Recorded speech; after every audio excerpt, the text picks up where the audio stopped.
ముందుగా మన గురువుగారు అయినటువంటి బ్రహ్మర్షి పితామహ పత్రిజీ గారి పాదాలకు నమస్కరిస్తూ ఇక్కడికి విచ్చేసిన అందరికీ నమస్కారం అండి. మరి జిల్లాల వారీగా చూసుకున్నట్టయితే గుంటూరు జిల్లాని 3 జిల్లాలుగా విభజించారు. అందులో పల్నాడు జిల్లా మరి ప్రెసిడెంట్ గా ఐటీసీ రెడ్డి గారు నియమితులయ్యారు. మరి అంతకుముందు లక్ష్మణరావు గారు చూసేవారు పల్నాడు జిల్లా అంతా గుంటూరు జిల్లా. మరి లక్ష్మణరావు గారి సారథ్యంలో అయితేనేమి, మరి ఐటీసీ రెడ్డి గారి సారథ్యంలో అయితేనేమి, పల్నాడు ప్రాంతం వరకు చూసుకున్నట్టయితే 65 పిరమిడ్లు వచ్చాయండి, మెగా పిరమిడ్లు. ఇప్పుడు చూస్తున్నారు కదా, ఇక్కడ ఉన్న ఈ మాస్టర్స్ అందరూ ప్రతి ఒక్కళ్ళు 24 గంటలు మరి ఈ ధ్యానానికి, శాకాహారానికి, పిరమిడ్ శక్తికి కృషి చేస్తూనే ఉంటారు.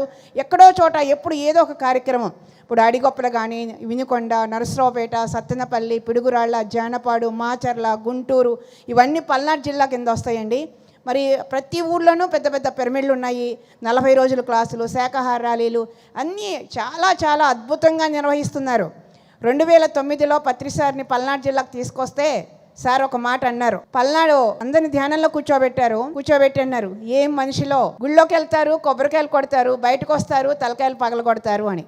అంటే పల్నాడు జిల్లా ఒకప్పుడు రక్తం ఏరులై పారిన జిల్లా. పల్నాడు చరిత్ర మీకు తెలిసే ఉంటుంది. అలాంటి ప్రాంతంలో ఈరోజు ఈ మాస్టర్లందరి సహకారంతో ధ్యానం ఏరులై పారుతుంది. శాకాహార ర్యాలీలు విస్తృతంగా జరుగుతున్నాయి. పిరమిడ్లు అద్భుతంగా వచ్చాయి. వాళ్ళ నిజంగా ఏ జిల్లాలో చూసుకున్నా, 2 తెలుగు రాష్ట్రాల్లో చూసుకుంటే పల్నాడు జిల్లాలో వచ్చినన్ని పిరమిడ్లు ఏ జిల్లాలోనూ లేవండి. మరి పల్నాడులో జరుగుతున్నటువంటి క్లాసులు కానీ, ర్యాలీలు కానీ ఏమి లేవు. నిజంగా ఈరోజు పల్నాడు ఆడబడుచుగా నేను గొప్పగా గర్వంగా చెప్పుకుంటున్నా, పల్నాడు జిల్లా ధ్యానం ఏరులై పారుతుంది అని. మరి ఈ మాస్టర్లందరికీ ఒకసారి బిగ్ క్లాప్స్ అండి. సో మరి అలాగే సత్తెనపల్లిలో వెంకట్ చూస్తానికి చిన్నపిల్లవాడే కానీ ఒక మెగా పిరమిడ్కి శ్రీకారం చుట్టాడు ఈ బాబు.